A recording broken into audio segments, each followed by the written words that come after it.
Tonight we are looking at 3 horrifying caving stories that went horribly wrong. In Wales, a winter-thin crack takes a chest and will not give it back. In France, a pulled rope becomes a trap with 3 pitches left. And in Romania, a silenced alarm buys 15 seconds and costs everything. Each story starts with confidence and ends in chaos. As always, viewer discretion is advised. This is Cavern Depths. 3 real caves. 3 stories that went wrong. The first one begins now. On February 21st, 2026, Aaron Vaughan and Owen Pritchard dropped into Ogof Ffynnon Ddu, the deepest cave in Britain. 300 cold meters of rift and streamway stacked under the Swansea Valley. The name means Cave of the Black Spring. The locals just call it OFD. They were connecting 2 survey stations on an 8-hour round trip. Through a shortcut the old guidebook marks with one word: tight. Aaron was 34, a surveyor from Cardiff who had mapped Welsh caves for 9 years, and who carried her grandmother's brass compass zipped into her chest pocket on every trip. Owen was 31, a club caver from Swansea, the patient half of the team, the one who had promised his father a pint at the ancient Britain by 8. Their habit was the squeeze drill: helmet through first, one arm forward and one back, exhale to move, and never, ever push with the legs against a taper. A rift, the Welsh clubs teach, is a wedge waiting for a mallet, and a kicking boot is the mallet. The shortcut runs as a rift, a vertical crack, wider at the top, narrowing to nothing at the floor. What they didn't know: a winter of freeze and thaw had shed a plate of rock from one wall, and the tight place was now 2 centimeters tighter than any guidebook ever measured. The first hour ran clean, boots scraping ledges, carabiners clicking on the traverse line, the stream hissing somewhere under the floor. Nothing went wrong in the wide sections, because in the wide sections, a rift forgives sloppy height. They reached the marked squeeze at 2 hours in, on schedule, 110 meters down. What they didn't know: Aaron was about to enter it 4 centimeters lower than the line the last survey team used. Halfway through the 12-foot squeeze, that is when the geometry failed her, because the fresh scar in the wall dropped her line into the taper, and the taper took her chest and held it. She could breathe in. She could not breathe all the way out and slide. Forward was tighter. Backward, her suit bunched like a rolled sleeve and jammed the retreat. Here is what you need to understand about a rift squeeze. Rock does not grip you, geometry does. Every centimeter you sink in a taper trades away a centimeter of chest room, and panic breathing sinks you, because big, fast breaths pump you down the wedge like a ratchet, and after 6 hours pressed against 12-degree rock, the shivering does the pumping for you. A caver fights the rock and loses. A caver works the geometry and gets a second chance. Panic lives an arm's length away in a squeeze. Her chest was held mid-breath. She was stuck. Owen could touch her boot. He could not see her face. Because this is the arithmetic of a wedged caver. Cold rock pulls heat through a pressed chest hour after hour, and the call-out at the surface would not even start the clock until 10 that night. Watch 2 cavers do the hardest right things in 12 inches of space. First, nobody pulled. A boot hauled down a taper wedges the chest 1 ratchet deeper, and Owen wanted his hands for better work. Second, they changed her shape instead of her position. Helmet off, passed back along her leg, chest strap cut. The bunched suit worked flat, 1 fold at a time, Owen's hand flattening cloth he could reach, and her hips doing the rest blind. Put yourself in that rift for 1 minute of it. Rock pressing your sternum on every breath you did not finish, a voice you trust talking slow behind your boots, and the arithmetic of how many exhales you have before your own shivering sinks you deeper. It took 4 hours of 1/4 inches. Exhale, lift on Owen's count, rest. The suit came flat at hour 2. At hour 4, her chest rose past the scar, and the rift went from a vise to a corridor in a single body length. They came out the long way, wide passages only, and stepped into the Welsh rain 14 hours after they went underground, 2 hours before the call-out would have tripped. The club log recorded a caver trapped 4 hours in the shortcut squeeze, self-rescued by shape and patience, no injuries beyond bruised ribs, and one action. The guidebook page now reads, "Closed pending resurvey," in ink, with a date. The deepest cave in Britain still swallows the Black Spring, and the shortcut is still closed. Rock does not grip you, geometry does. The Welsh clubs still teach. So what walked her out? An exhale where instinct screamed inhale, a partner who flattened cloth instead of pulling boots, and 4 hours of quarter inches, counted out loud in the dark. The club report recorded every one of them, and both cavers survived the counting. You're watching Cavern Depths, and this is the second story of the night. On May 30th, 2026, Mark Farron and Sylvie Arnaud walked into the Dent de Crolles, the limestone tooth above Grenoble that held the title of deepest cave in the world. The classic traverse crosses the whole mountain. You go in one hole and come out another. They were running it pull-through style. Abseil each pitch, then pull the rope down after you. Elegant, fast, and unforgiving. Once the rope is pulled, the way back up is gone. Mark was 45, a Grenoble caver who had logged 300 trips through the Chartreuse in 20 years, and who texted his daughter the exit time from the trailhead before every traverse. Sylvie was 52, a retired mountain guide and the calmest rope hand in the club, the one who packed the 20-meter spare nobody ever used. Their habit was the pull test. Before anyone commits to a pitch, the rope gets 3 hard test pulls from the floor. A pull-through is a one-way door, Sylvie liked to say, and you check it before you let it close. The route was 5 pitches of cold, clean rope work.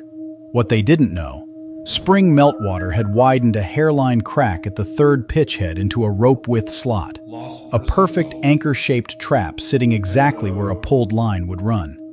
The first 2 pitches ran like a drill, ropes hissing through descenders, carabiners clicking, the pulled line thudding down in neat coils at their boots. Nothing went wrong on the pulls, because the first 2 pitch heads were worn smooth by 80 years of traffic. They reached the 3rd pitch floor at 4 hours in, on schedule, 200 meters inside the mountain.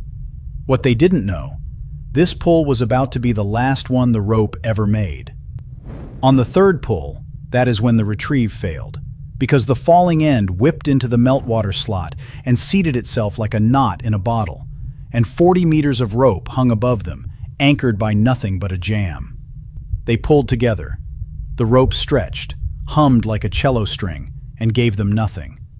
The way up was a rope they could not trust.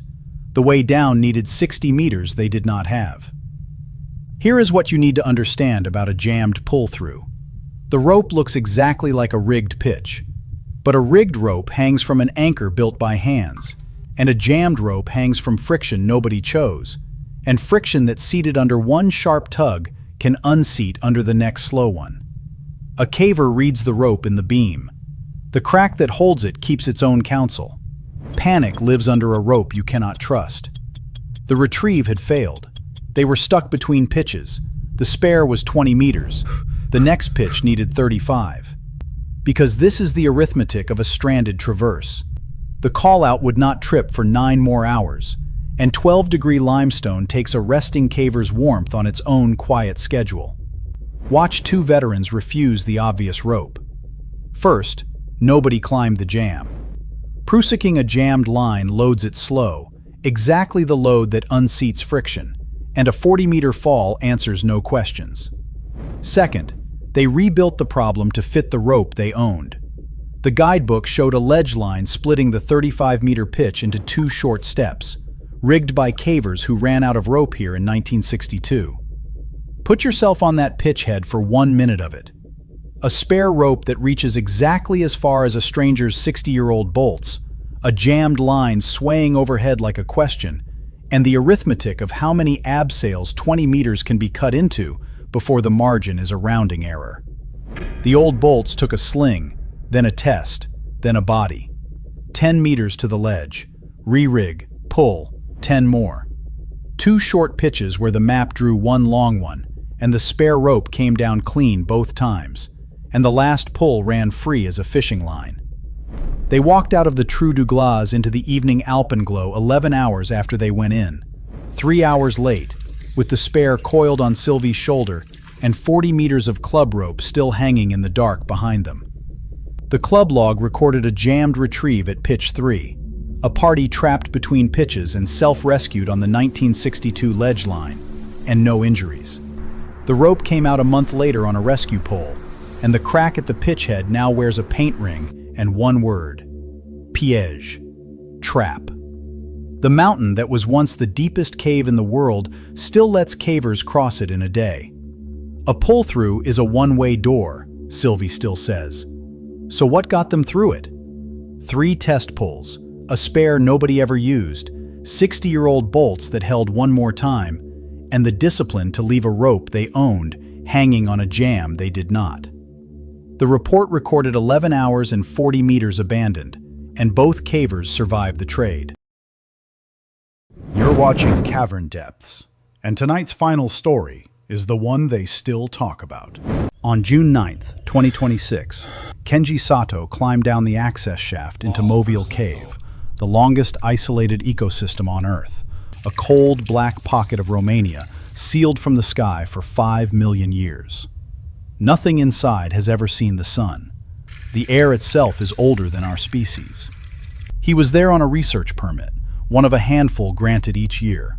4 hours inside, sample the mats, read the gas gradients, and be back through the airlock before the meters said otherwise. Kenji was 33, a microbiologist from Oregon who had worked sealed caves on 3 continents, and who mailed his mother a postcard from every field site, the corny kind, on purpose. His habit was the 4 gas meter, clipped to his chest strap, volume maxed, calibrated in the van on every trip, checked twice. Down there, the researchers like to say, the map of the air matters more than the map of the rock. Movile's air is a layered thing, breathable near the entrance, then leaner toward the famous lake at its heart, where the 5 million-year-old atmosphere settles low and heavy. What he didn't know, the June heat had lifted those layers a meter higher than any survey he had read. The first 3 hours ran clean, the meter clicking its quiet heartbeat, water dripping off the sulfur mats, his sample tubes filling one by one in the 7-degree stillness of the oldest air on Earth. Nothing went wrong at the stations, because the stations sit where the protocol drew them, chest high and mapped. At hour 3, he was 20 meters down, on schedule, 1 sample short of done. What he didn't know, the last mat he wanted lay in a side pocket the survey line does not enter, 4 steps lower than the gallery floor. At the mouth of that pocket, that is when the discipline failed, because the meter had cried wolf twice that morning on damp sensor spikes, and when it cried a third time, 4 steps from the last sample of the season, he pressed the silence button with his thumb. 4 steps.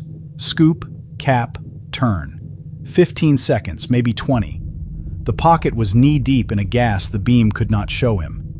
Here is what you need to understand about bad air in a sealed cave. It does not burn, it does not smell of warning, and it does not negotiate. Carbon dioxide at these levels takes judgment in seconds and consciousness in a few more, and the body drops straight down into the very layer that took it. A researcher trusts the meter over his own nose. The silence button trusts the researcher. Panic never got its turn in the pocket. The alarm was silenced. The 4th step was a blackout. He was down in the layer. The airlock team knew none of it. Because this is the arithmetic of a heavy gas pocket. A standing man breathes at 1.5 meters. A fallen man breathes at the floor. And the floor of that pocket held air with almost no oxygen in it at all. Watch the system do everything it still could. At 4 hours, the airlock log tripped his overdue mark, and the surface pair keyed the radio and heard the cave's own silence answer. The rescue protocol for Movile is written in cold blood. Nobody follows without breathing apparatus, whatever they hear, whoever is down. The sets were in Constanza, 40 minutes away, and the drivers already knew. Put yourself at that airlock for 1 minute of it. A radio channel hissing empty. A rule you wrote yourself standing between you and your colleague. and the arithmetic of 40 minutes against a gas that finished its work in 4. The apparatus team went in at hour 5, moving fast and breathing bottled air, meters screaming exactly where his had tried to. They found Kenji Sato at the floor of the side pocket, 4 steps past the survey line, his last sample tube capped and clipped, his thumb still resting where the silence button sits. The inquest ruled asphyxia in an oxygen-void layer and recorded the pocket's floor air at 1.5% oxygen, a number no unaided body survives. It also recorded the 2 false alarms that morning, and it declined, in careful language, to call the third one false. The longest isolated ecosystem on Earth is still sealed, still breathing its 5-million-year-old air, and the incident report closed with 1 new permit line in bold. An alarm inside Movile is true until a working meter proves otherwise.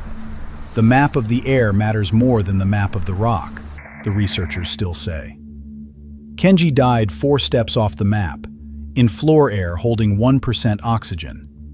The alarm that could not make him stop now stops everyone.